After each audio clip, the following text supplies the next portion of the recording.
Thank you, moderator, and thanks to our president and everybody who is here, all protocols observed. FAO made quite a big investment to get me here.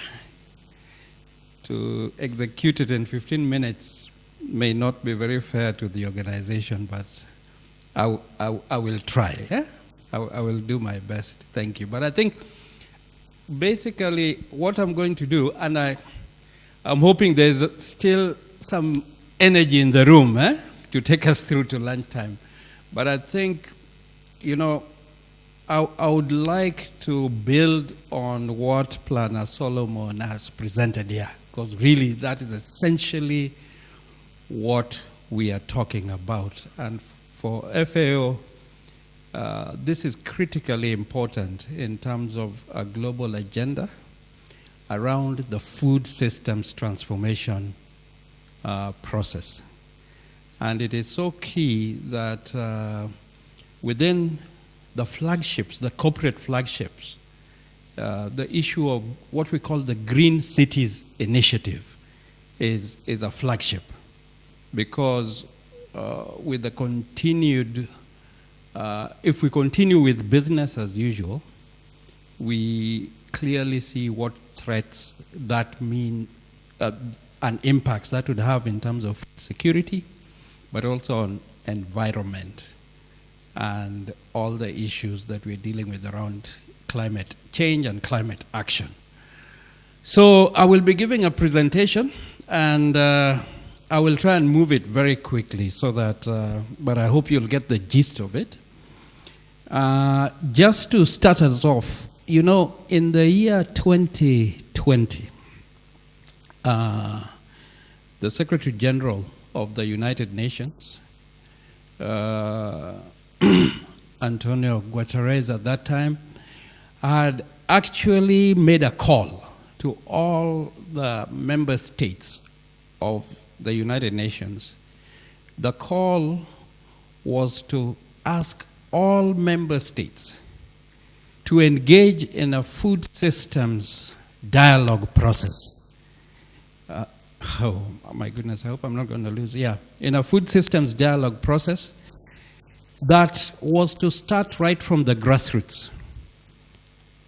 And finally, for Kenya, it ended with a presentation by His Excellency the President at that time, Uhuru Kenyatta, in New York, where the presentation was made about Kenya's priorities on the food systems pathways, what we call the food systems pathways.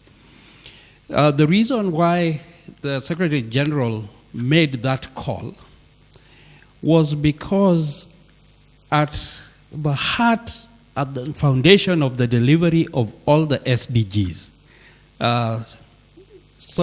Planner Solomon mentioned two of them. But essentially, if you go through the SDGs, you will find that at the foundation, the whole issue of food and nutrition security is extremely critical in delivering on all the SDGs. So that I just want you to keep that in mind. Kenya, the UN actually played a significant role in supporting the convening and execution of these dialogues in Kenya. It brought together, it started right from the counties and involved all the 47 counties, right through until we had the National Food System Summit. It brought together academia, it brought together private sector, it brought together government at national and county level, young people, young women, farmer groups. It was a very intensive process. And as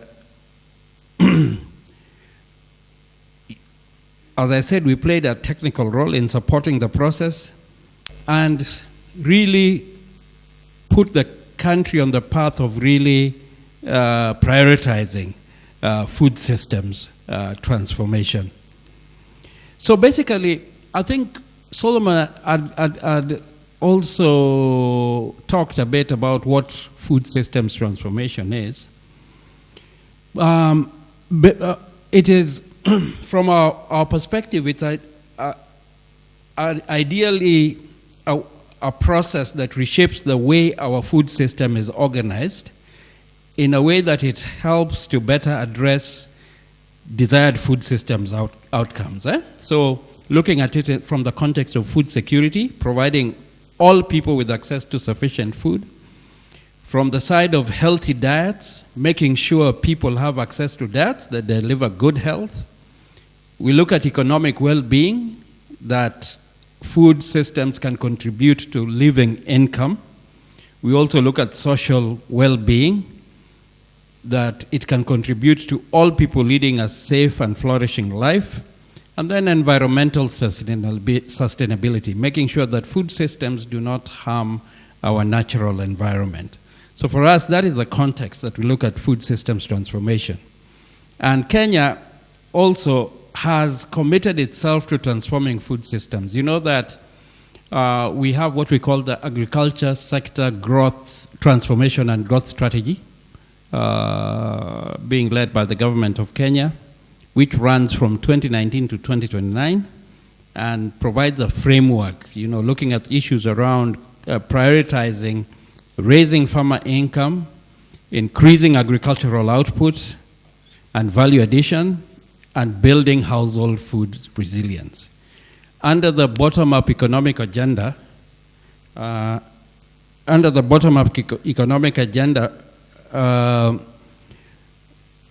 issue, we are looking at increasing production, substituting imports by improving domestic production, and also value addition as key areas for our transformation. Out of the dialogues that happened from that time in 2020, these were the 5 pathways that emerged for Kenya. Number 1 was around increasing the number of young people and women with access to productive resources. The second was increasing the uptake of digital agricultural solutions. The third was improving the diversity of diets, including fruits, vegetables, dairy, meat, and fish, as well as grains. The fourth was heightening climate action. And the fifth was in developing strategic partnerships. I just want to take a minute and talk about this issue around strategic partnerships. I think it's SDG number 17 on partnerships, and it is key. And key to the partnership development process is the whole issue around coordination. To be able to deliver successfully on food systems transformation, the critical issue, and I must say that the critical issue that we have, I'm glad the Prime Cabinet Secretary's representative picked it up yesterday, but it's around coordination. Coordination is extremely key. We can talk about these things, but how then it is coordinated? Because the first thing we have to acknowledge is that delivering on food system takes a number of different departments of government. Food has been anchored at the Ministry of Agriculture and Livestock. Yet, to be successful, to be able to advance the agenda, there's no way you can do it without dealing with infrastructure. Department of Infrastructure, roads, the Department of Water, cooperatives and micro and SMEs, all these are different departments. But when discussing food, it is then limited, say, to the Ministry of Agriculture. That perhaps is the first fundamental thing that we have to deal with, and to get coordination at the level where these different departments can then speak to each other and clearly have these pathways resonate across, including the Department of of lands and planning, they have to speak to each other. So this is the journey that we have, because for it to work, you've got the different departments. Agriculture is a devolved function. That also then gets, so that's another issue. So you've got national and county.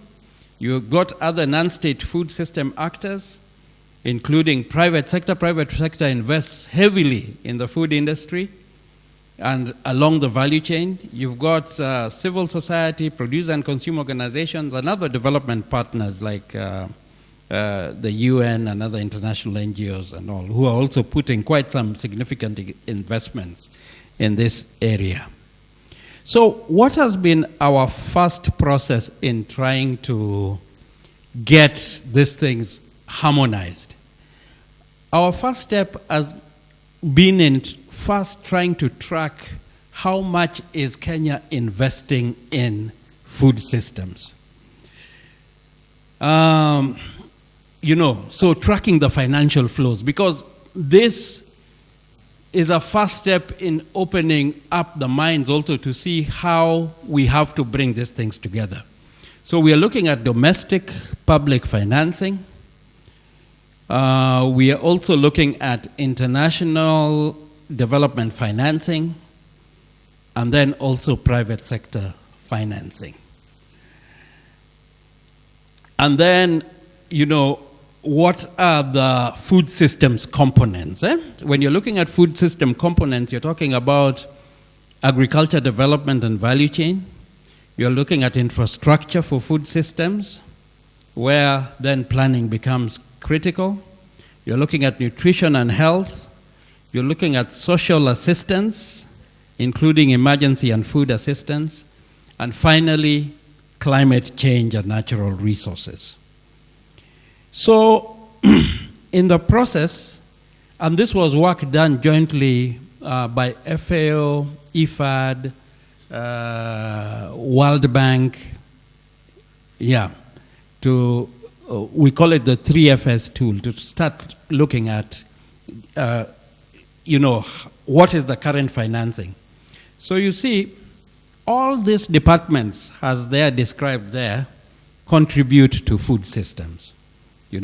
Even on energy, Department of Asals, Fisheries, Health, cooperatives, water and sanitation, early learning and basic education, even through the school feeding programs, industrialization, ICT and innovation, all these, the way I've listed them there.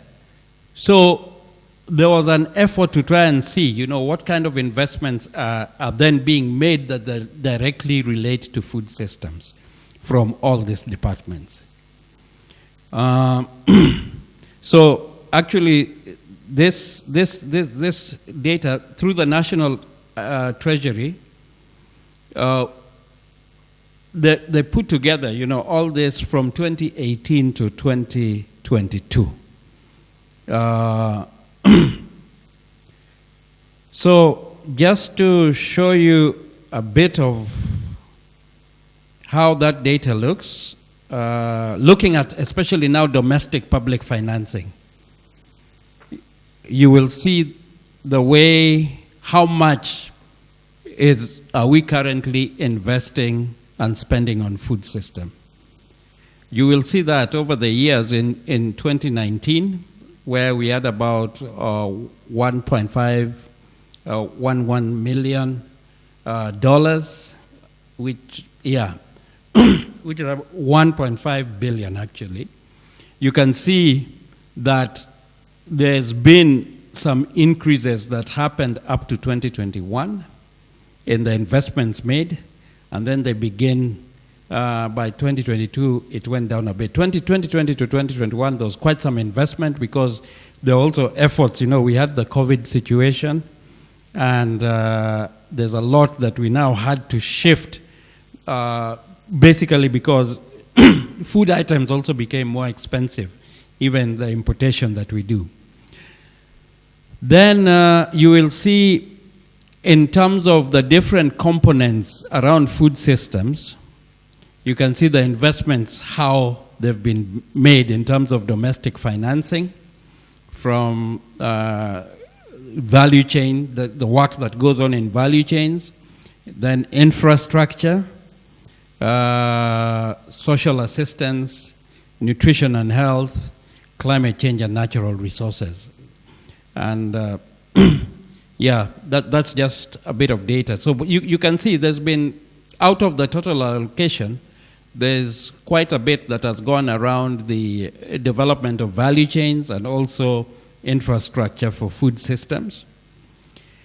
Then here looks at the source of government spending on food systems. You'll see both the balance between national funding and international funds. You will see that there's also been quite some growth in terms of the international financing for food systems. It's a similar pattern like what I showed in the last one. Then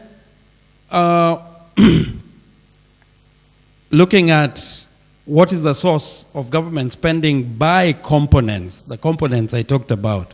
So again, you'll see there's quite a bit of international financing on infrastructure for food systems. Overall, on those different components, national financing is at 75%, and then international financing at 25%.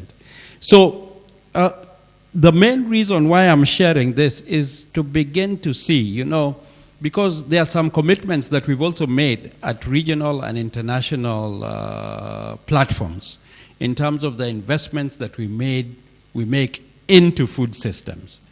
So this needs to continue being a conversation to look at the investments, and this combines, you see, all the 20 different departments of government.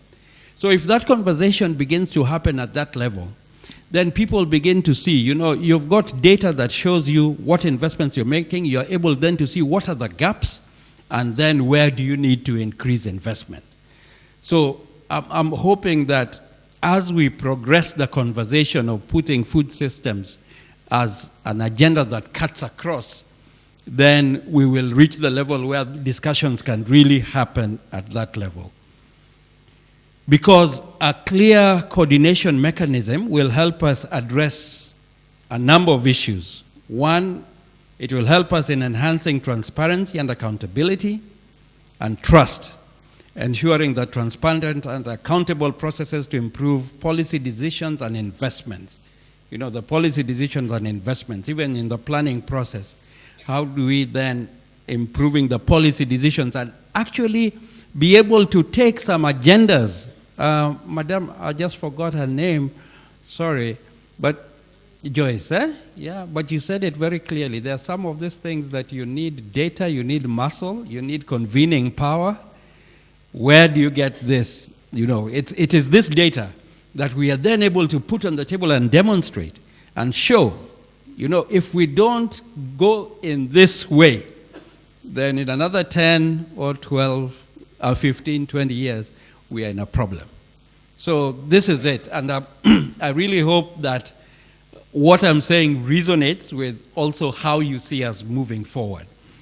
Then, with a good coordination mechanism, we also ensure inclusivity, including all stakeholders, and especially those who are affected by those policies, to ensure that insecure communities are effectively reached.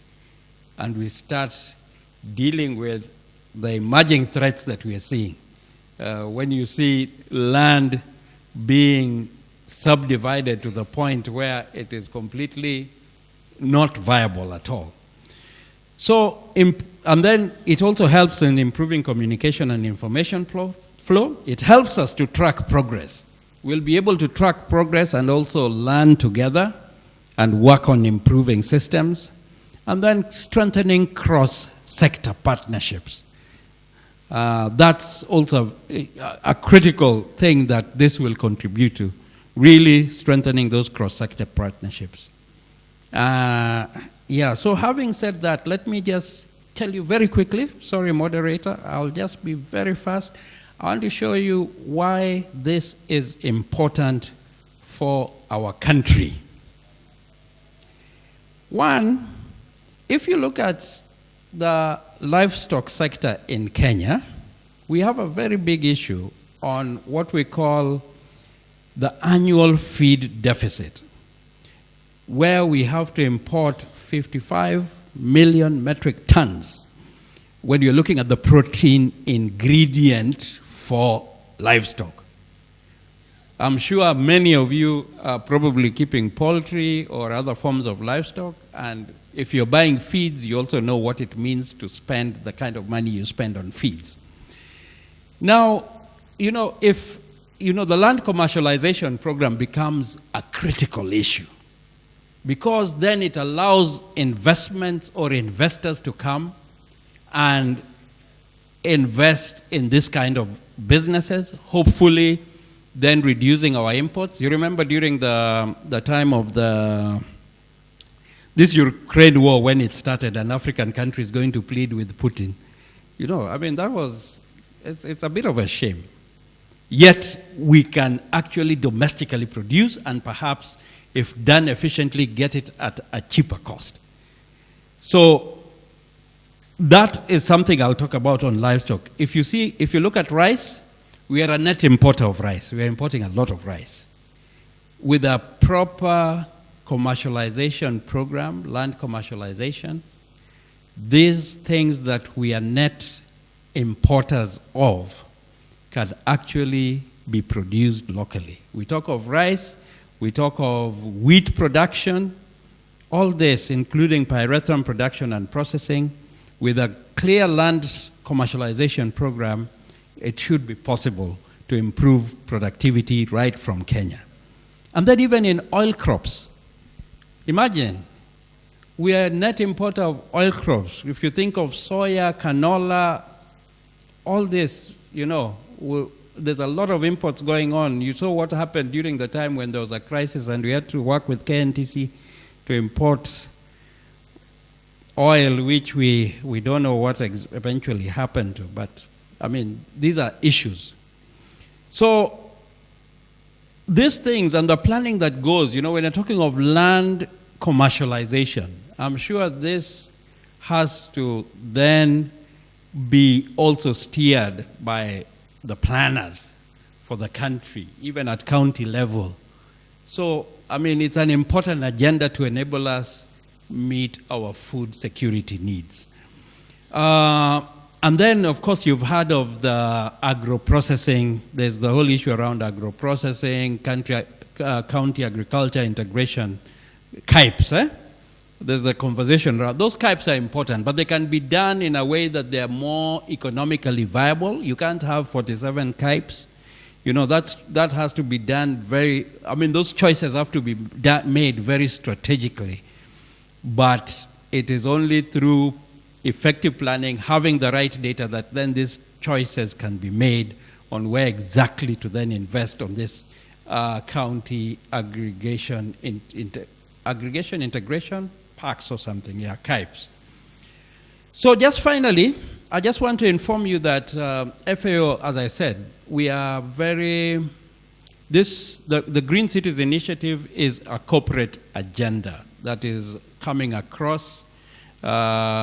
Currently, we are targeting 10 cities in Africa. Out of the 10 cities in Africa, Kenya is going to be a beneficiary of 2 cities, namely Nairobi and Kisumu, on looking at this whole Green Cities Initiative. Around it, it's designed to help address urban challenges around urbanization, agri-food systems, and climate change. So there's an investment that is being made over the next 1 year for us to work on developing what we call some investment plans, because there's potential to attract investors from private sector, but also to attract some public financing to be able to work on a longer 5-year program that is specifically targeted towards improving our cities. So it's actually based on 3 traditional FAO pillars, which are around agriculture, forestry, and food systems. Yeah, and it builds on some work that we've already done around urban food systems. I like the presentation Solomon was making about what some of the outcomes that came from Kisumu. I think the idea is to really build on some of the work that has gone on around these urban food systems, looking at both urban and peri-urban agriculture, urban food systems, and urban and peri-urban forestry. You know, like in Nairobi, we have Karura, we have Ngong, yeah. So that kind of work. And as you had mentioned, you know, the critical areas we are looking at under the Green Cities Initiative Action Program is one around urban and peri-urban agriculture. The second is on improving food environment, you know, like market access for local smallholders. Then around food waste and circular economy. We did an analysis, and right from Nairobi alone, you'd find that what you can save in terms of what is considered food waste, if you look at that vis-a-vis investing in increasing production, there's so much food waste in Nairobi, it's unbelievable, actually. And so this program will look around, you know, investment opportunities in the food waste and circular economy, and also the urban and peri-urban forestry.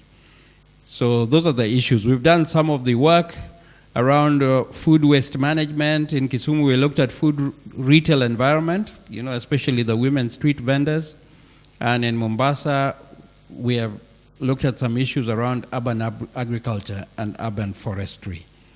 So this is a plan that we have in the offing, and I'm sure we'll be reaching out, Director Metropolitan and some of the other colleagues within the counties and also national, to really work for the next 1 year to put something together that can then run over 5 years. The target is to look at, you know, an investment opportunities running up to about $140 million that can then be put for both public and private investment. I hope you've been able to listen to me. I thank you very much. And with that, I just say asante.